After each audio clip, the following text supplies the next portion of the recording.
We have lived as if in a trance. We have lived as people in fear. And now, our rights and our freedoms in peril, we slowly awaken to learn that we have been afraid of the wrong thing. Therefore, tonight have we truly become the inheritors of our American legacy. For on this first full day that the Military Commissions Act is in force, we now face what our ancestors faced at other times of exaggerated crisis and melodramatic fear-mongering, a government more dangerous to our liberty than is the enemy it claims to protect us from. We have been here before, and we have been here before, led here by men better and wiser and nobler than George W. Bush. We have been here when President John Adams insisted that the Alien and Sedition Acts were necessary to save American lives, only to watch him use those acts to jail newspaper editors, American newspaper editors, in American jails for things they wrote about America. We have been here when President Woodrow Wilson insisted that the Espionage Act was necessary to save American lives, only to watch him use that act to prosecute 2,000 Americans, especially those he disparaged as hyphenated Americans, most of whom were guilty only of advocating peace in a time of war. American public speakers in American jails for things they said about America. And we have been here when President Franklin D. Roosevelt insisted that Executive Order 9066 was necessary to save American lives, only to watch him use that order to imprison and pauperize 110,000 Americans, while his man in charge, General DeWitt, told Congress, it makes no difference whether he is an American citizen, he is still a Japanese. American citizens in American camps were something they neither wrote nor said nor did, but for the choices they or their ancestors had made about coming to America. Each of these actions was undertaken for the most vital, the most urgent, the most inescapable of reasons. And each was a betrayal of that for which the president who advocated them claimed to be fighting. Adams and his party were swept from office and the Alien and Sedition Acts erased. Many of the very people Wilson silenced survived him, and one of them even ran to succeed him and got 900,000 votes, though his presidential campaign was conducted entirely from his jail cell. And Roosevelt's internment of the Japanese was not merely the worst blight on his record, but 4 decades later it would necessitate a formal apology from the government of the United States to the citizens of the United States whose lives it ruined. The most vital, the most urgent, the most inescapable of reasons. In times of fright, we have been only human. We have let Roosevelt's fear of fear itself overtake us. We have listened to the little voice inside that has said, the wolf is at the door. This will be temporary. This will be precise. This too shall pass. We have accepted that the only way to stop the terrorists is to let the government become just a little bit like the terrorists. Just the way we once accepted that the only way to stop the Soviets was to let the government become just a little bit like the Soviets, or substitute the Japanese, or the Germans, or the socialists, or the anarchists, or the immigrants, or the British, or the aliens.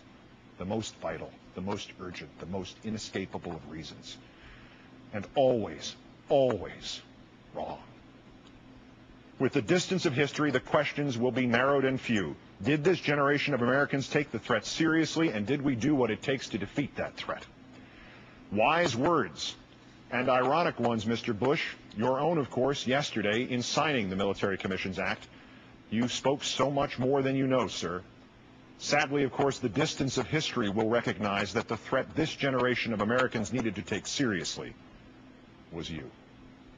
We have a long and painful history of ignoring the prophecy attributed to Benjamin Franklin that those who would give up essential liberty to purchase a little temporary safety deserve neither liberty nor safety.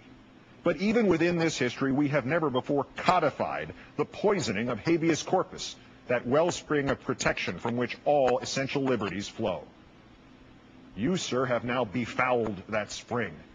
You, sir, have now given us chaos and called it order. You, sir, have now imposed subjugation and called it freedom, for the most vital, the most urgent, the most inescapable of reasons.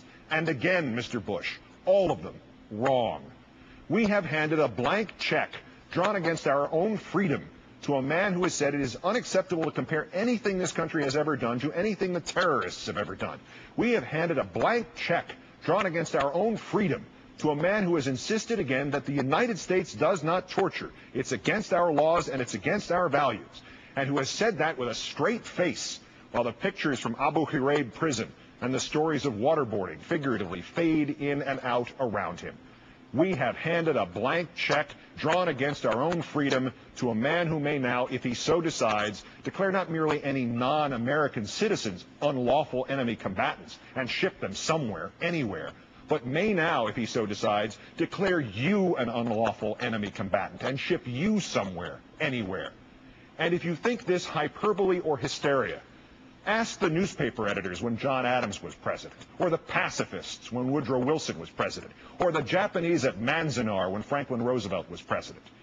And if you somehow think habeas corpus has not been suspended for American citizens, but only for everybody else, ask yourself this. If you are pulled off the street tomorrow and they call you an alien, or an undocumented immigrant, or an unlawful enemy combatant, exactly how are you going to convince them to give you a court hearing to prove you are not?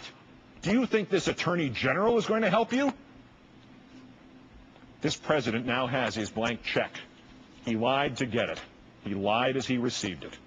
Is there any reason to even hope that he has not lied about how he intends to use it, nor who he intends to use it against? These military commissions will provide a fair trial, you told us yesterday, Mr. Bush, in which the accused are presumed innocent, have access to an attorney, and can hear all the evidence against them. Presumed innocent, Mr. Bush. The very piece of paper you signed as you said that allows for detainees to be abused up to the point just before they sustain serious mental and physical trauma in the hope of getting them to incriminate themselves. And they may no longer even invoke the Geneva Conventions in their own defense. Access to an attorney, Mr. Bush?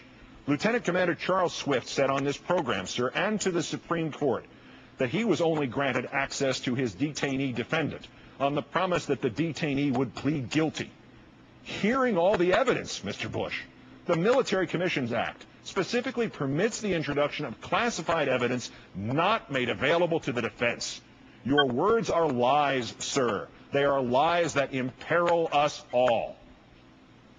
One of the terrorists believed to have planned the 9/11 attacks, you told us yesterday, said he hoped the attacks would be the beginning of the end of America. That terrorist, sir, could only hope. Not his actions nor the actions of a ceaseless line of terrorists, real or imagined, could measure up to what you have wrought. Habeas corpus, gone. The Geneva Conventions, optional. The moral force we shined outwards to the world as an eternal beacon and inwards at ourselves as an eternal protection, snuffed out. These things you have done, Mr. Bush, they would constitute the beginning of the end of America.